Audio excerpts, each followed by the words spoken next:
¿Cómo vivían realmente los pobres en el tiempo de Jesús? Vivir sin luz eléctrica. Tu refugio no es una casa sólida, sino una sola habitación oscura y sofocante donde debes descansar. No hay camas mullidas, solo un suelo de tierra frío y duro, donde estiras tus huesos cansados. En tu hogar no hay banco ni mesa, la humildad es absoluta. Tu único alimento es un trozo de pan de cebada duro, un grano destinado a los animales, que hoy debes compartir con el hambre de tus hijos. Pero la angustia no termina en el estómago. Si no puedes pagar tus impuestos a la implacable Roma, la ley es clara y cruel. Tendrías que vender a tus propios hijos como esclavos para saldar la deuda. Y por si fuera poco, la religión de aquel tiempo te decía que tu miseria era un castigo, que eras un maldito a los ojos de Dios. Esta, y no otra, era la triste y desgarradora realidad de los pobres en el tiempo de Jesús. Te sorprenderá lo que vamos a descubrir hoy. Pero antes de seguir, detente y reflexiona. Al ver este panorama, ¿cómo no dar gracias a Dios por lo que tenemos hoy? Deja un testimonio de humildad en los comentarios. Escribe: gracias, Señor, por la vida. Reconozcamos su misericordia antes de entrar en esta profunda investigación. En los tiempos de Jesús, la sociedad no era un campo de igualdad. En la cima estaban los ricos, la aristocracia sacerdotal de Jerusalén y los funcionarios herodianos que vivían en palacios de mármol, rodeados de lujos traídos de Roma. Debajo de ellos, una clase media alta compuesta por grandes comerciantes y terratenientes. Luego, una clase baja de artesanos y pequeños propietarios que luchaban día a día. Pero finalmente, hermanos amados, en la base de esta pirámide estaban los pobres, aquellos que no tenían tierras, los jornaleros que esperaban en las plazas, las viudas desamparadas y los enfermos. Para ellos, la vida no era un camino de progreso, sino una batalla de resistencia. Hoy vamos a escudriñar cómo vivían, cómo comían y cómo sufrían los que menos tenían. Comencemos por el lugar donde estos hijos de Dios buscaban descanso. En la Galilea del siglo I, la casa de un hombre pobre era el reflejo de su fragilidad. No eran construcciones sólidas de mármol o piedra tallada como los palacios de los gobernantes. Eran humildes estructuras de adobe, una mezcla de barro y paja que el mismo sol se encargaba de endurecer.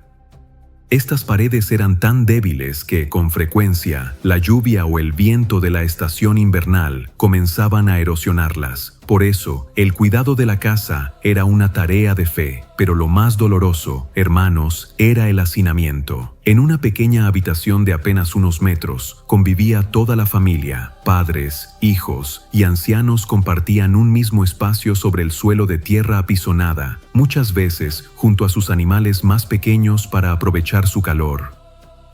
En estas casas no había grandes ventanales. El interior solía ser oscuro y sofocante, con apenas una pequeña abertura para que saliera el humo del fogón. La única fuente de luz era una pequeña lámpara de arcilla, un objeto sencillo que requería aceite de oliva para funcionar. Para una familia que apenas tenía para comer, gastar aceite en iluminación era un sacrificio que no siempre podían permitirse. Por eso, cuando el sol se ponía, la oscuridad envolvía sus hogares. Es en este contexto donde entendemos el valor de la luz en las Escrituras. En una casa donde la penumbra reina, una pequeña llama es capaz de devolver la esperanza a todo un hogar. Aquella oscuridad física era un recordatorio constante de su necesidad de una luz superior que guiara sus pasos. Danos hoy nuestro pan de cada día. Para nosotros, esta puede ser una oración de rutina, pero para un jornalero, en los tiempos de Jesús, era un clamor de supervivencia. La dieta de los pobres era una dieta de privación y sacrificio. El pan que consumían no era el trigo fino y blanco que se ofrecía en las mesas de los poderosos o en el templo. Ellos dependían de la cebada, el grano más barato, aquel que la sociedad solía reservar para alimentar a los animales. Era un pan tosco, oscuro, difícil de masticar y a veces amargo al paladar, pero era lo que Dios, en su provisión, ponía en sus manos. Cada mañana, mucho antes de que el primer rayo de sol asomara por las colinas, se escuchaba en las aldeas el sonido rítmico y pesado de las piedras de molino. Eran las mujeres quienes, con un esfuerzo físico agotador, molían el grano para la jornada. Aquellas manos callosas, desgastadas por la piedra, y aquellos brazos cansados eran el motor silencioso que mantenía viva a la familia.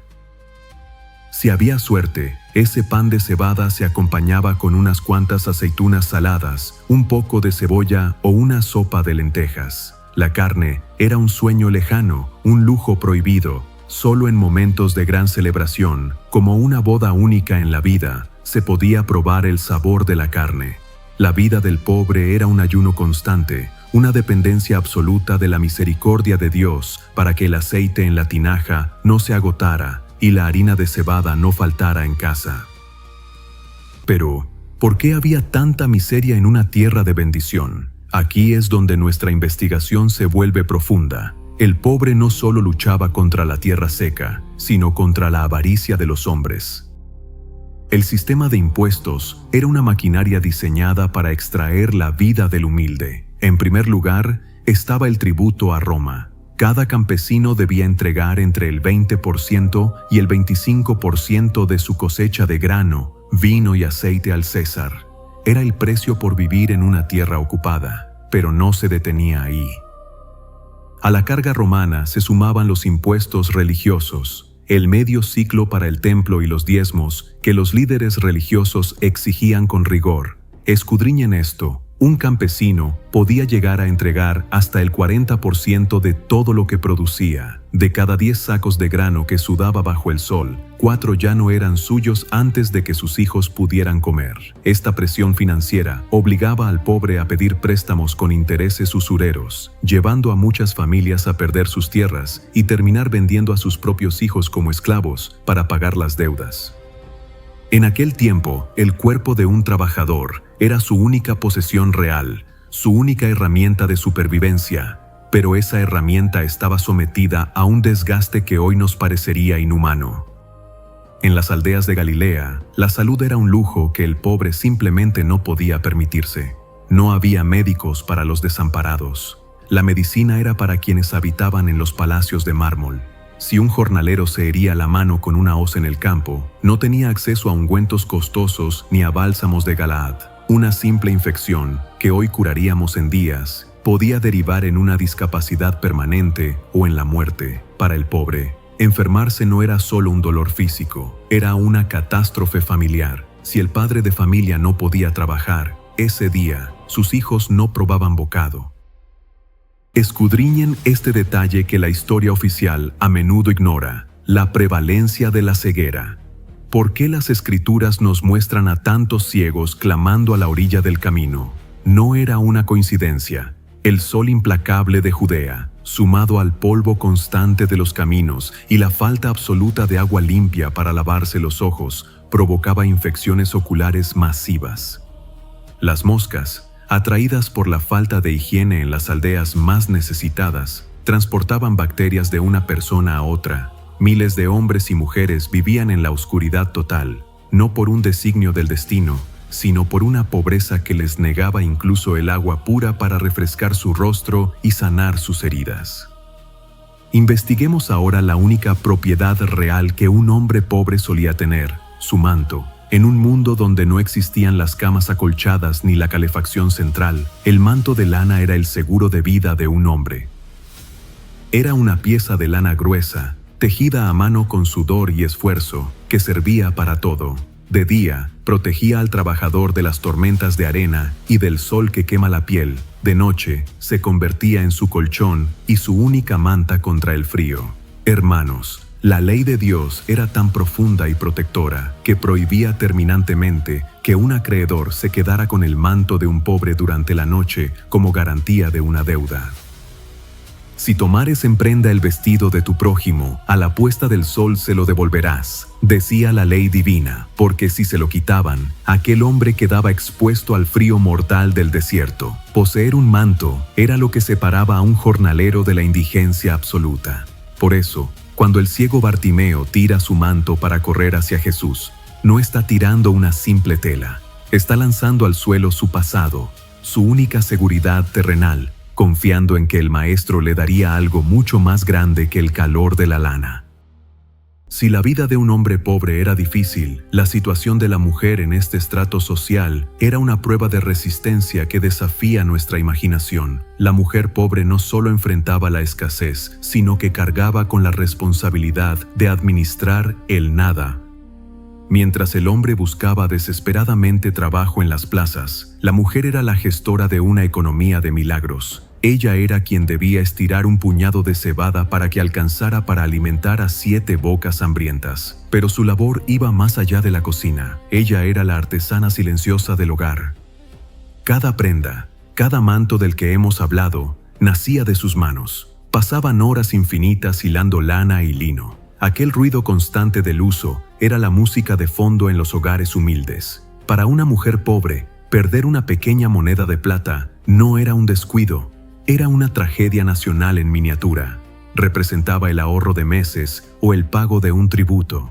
Por eso, encendía la lámpara y barría con desesperación, porque en ese suelo de tierra de su humilde casa de adobe, la pobreza no perdonaba el menor error. Pero quizás, hermanos, la herida más profunda no era el hambre física, sino el desprecio espiritual. En aquel tiempo, los sabios y los líderes religiosos llamaban a los pobres los Am Haaretz, la gente de la tierra. Este término no era un elogio, era un estigma de inferioridad. Se pensaba que, como el pobre no tenía tiempo de estudiar la ley ni dinero para cumplir con los cientos de rituales de purificación, estaba maldito o alejado del favor divino. Los líderes religiosos evitaban incluso tocar a un pobre, temiendo que su falta de pureza ritual los contaminara. Imaginen la soledad de aquel pueblo, oprimidos por Roma, explotados por los impuestos y, para colmo, despreciados por los mismos que debían pastorear sus almas. Eran ovejas sin pastor, caminando en un valle de sombras donde la religión se había convertido en una carga más, en lugar de ser un alivio para el alma cansada. Apreciados oyentes, hablemos de los más pequeños, de aquellos que Jesús tanto amó y que el mundo de aquel entonces ignoraba. En el mundo de los ricos, los niños tenían tiempo para aprender las letras y las leyes. Pero en la casa del pobre, la infancia era un suspiro que se desvanecía apenas el niño tenía fuerza para sostener una herramienta. Desde los 5 o 6 años, los niños ya eran considerados pequeñas unidades de producción. No había escuelas para ellos. El hijo del carpintero respiraba el aserrín desde la cuna. El hijo del agricultor encorvaba su espalda junto a su padre bajo el sol abrasador de Judea. La educación de un niño pobre no estaba en los libros, sino en aprender a soportar el hambre y el cansancio. Pero hay una verdad aún más dolorosa que debemos investigar. La mortalidad infantil en las zonas humildes era estremecedora. Se estima que casi el 50% de los niños no llegaban a cumplir los 5 años de edad. La desnutrición debilitaba sus defensas y las fiebres causadas por el agua estancada de las cisternas se llevaban a los más pequeños ante los ojos impotentes de sus padres. Aquellas familias vivían en un luto casi constante, lo que nos hace comprender la inmensa compasión que el maestro sentía al ver a las multitudes, pues sabía que cada hogar humilde escondía una silla vacía y un corazón roto por la pérdida de un hijo. Pero, ¿cómo llegaba ese sustento mínimo al hogar? Debemos investigar la figura del jornalero, aquel hombre que se encontraba en la escala más baja de la libertad, justo un paso por encima del esclavo. A diferencia del artesano que tenía su taller, el jornalero no poseía nada más que su fuerza física. Cada mañana, antes de que el sol calentara las piedras de la plaza, estos hombres se congregaban en espera de ser contratados por el día. Hermanos, imaginen la ansiedad de esos rostros. Cada hora que pasaba sin ser elegidos era una hora de hambre para sus familias. El salario estándar, como bien sabemos por las parábolas, era un denario al día. Para nosotros es solo una moneda antigua, pero para ellos era el derecho a existir por 24 horas más. Pero escudriñen la trampa de este sistema. Ese denario debía cubrir la comida, el aceite de la lámpara, el ahorro para el tributo al César y los intereses de las deudas. No había margen para el error. Si un jornalero enfermaba un lunes, el martes no había pan en su mesa. Era un sistema de esclavitud disfrazado de libertad, donde el pobre nunca podía dejar de serlo. Finalmente, hermanos, escudriñemos el final del camino. ¿Qué pasaba con el pobre cuando sus fuerzas lo abandonaban? En una sociedad sin sistemas de seguridad social, llegar a la vejez siendo pobre era entrar en el valle de la sombra. Si un hombre no tenía hijos que pudieran sostenerlo, o si sus hijos habían sido vendidos como esclavos para pagar deudas, su destino era la mendicidad a las puertas de las ciudades. Los ancianos pobres eran los más invisibles entre los invisibles. Dependían totalmente de la tzedaká o justicia social de la comunidad, que a menudo era insuficiente. Llegar a anciano con las manos vacías era el temor más grande de todo trabajador. Por eso, las promesas de un reino donde los últimos serían los primeros no eran solo palabras bonitas, eran el único bálsamo para una vida que había sido exprimida hasta la última gota por el sistema de este mundo. Hermanos amados de El Sabio Investiga, esta realidad de la vejez nos muestra que el sistema no tenía piedad con los que ya no podían producir. Pero para entender por qué la esperanza era tan escasa, debemos escudriñar un elemento que para nosotros es un derecho, pero que para ellos era una lucha de vida o muerte: el agua. En las tierras de Judea y Galilea, el agua es más que un líquido, es la bendición de Dios hecha realidad. Pero hermanos, para el pobre, acceder a esa bendición era un trabajo extenuante y a menudo humillante. Mientras los ricos tenían cisternas privadas excavadas en la roca de sus palacios, el pobre dependía del pozo de la aldea. Las mujeres, como bien sabemos por los relatos bíblicos, debían caminar largas distancias cargando pesadas vasijas sobre sus cabezas. Una vasija llena de agua podía pesar hasta 20 kilos. Imaginen el daño en la columna vertebral de una mujer que, desde su juventud hasta su vejez, realizaba este trayecto varias veces al día bajo el sol abrasador. Pero lo más doloroso, amados hermanos, era la calidad de esa agua. Los pozos comunitarios a menudo se contaminaban con las filtraciones de los corrales cercanos. Beber agua era un riesgo de contraer fiebres e infecciones intestinales. El pobre no tenía el lujo de filtrar o hervir su agua constantemente, pues la leña era un recurso caro.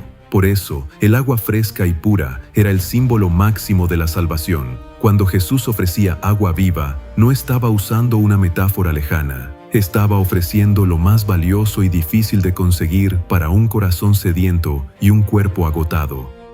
Muchos se preguntan por qué la producción era tan baja. Hermanos, debemos mirar las herramientas. Un agricultor pobre no poseía arados de hierro sólido, poseía arados de madera con apenas una pequeña punta de metal que debía ser afilada constantemente.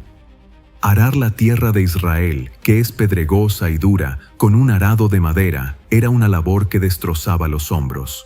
El campesino no tenía bueyes fuertes. A veces, debía uncir a un asno débil o incluso empujar él mismo el arado con la ayuda de sus hijos mayores. Cada centímetro de tierra ganada era fruto de un dolor físico real. La tecnología de la época estaba diseñada para los grandes terratenientes que podían comprar esclavos y herramientas romanas. Para el humilde, la tecnología era el sudor de su frente y la resistencia de su propia piel. Finalmente, escudriñemos el lugar donde vivían. Los pobres eran empujados a las periferias, mientras las ciudades como Séforis o Tiberíades brillaban con teatros y gimnasios paganos. Las aldeas donde creció el maestro eran apenas puntos en el mapa, olvidados por el progreso. Vivir en Nazaret o en las colinas de Galilea significaba estar lejos de los centros de poder. Los caminos eran peligrosos, infestados de salteadores, que a menudo eran antiguos campesinos que habían perdido sus tierras por las deudas y no tenían otra forma de sobrevivir que el robo. El pobre vivía en un aislamiento geográfico que alimentaba su aislamiento social. Nadie subía a las colinas a preguntar cómo estaban, solo subían los recaudadores de impuestos a cobrar lo que ya no tenían. Apreciados oyentes, nuestra investigación en El Sabio Investiga llega hoy a su punto culminante. Hemos visto las casas de barro, el pan de cebada, los impuestos injustos y los cuerpos marcados por la enfermedad. Hemos visto un mundo que no tenía lugar para el débil. Pero es precisamente en este escenario de oscuridad total donde la luz brilla con más fuerza. Dios no envió a su Hijo a un palacio de mármol para hablar con los poderosos. Lo envió a una casa de adobe, a comer pan de cebada y a caminar por los mismos senderos de polvo que nosotros hemos escudriñado hoy. La pobreza del siglo I fue el pesebre de nuestra salvación, y cuando entendemos cuánto sufrieron aquellos hombres y mujeres, entendemos por qué sus corazones ardían cuando Jesús les decía: «Bienaventurados vosotros los pobres, porque vuestro es el reino de Dios». No era una promesa futura, era el fin de su soledad. Si este viaje al pasado ha tocado tu corazón y te ha permitido ver las Escrituras con nuevos ojos, te invito a que te unas a nuestra comunidad. Suscríbete a El Sabio Investiga y activa la campana de notificaciones. Comparte este conocimiento con aquellos que buscan profundidad y verdad. No olvides dejarnos tu comentario. ¿Qué detalle de la vida de los humildes te ha impactado más hoy? Que la paz del Señor, que sobrepasa todo entendimiento, guarde sus corazones y sus pensamientos. Nos vemos en nuestra próxima investigación, donde seguiremos escudriñando los misterios de la historia y la fe. Hasta pronto, amados hermanos.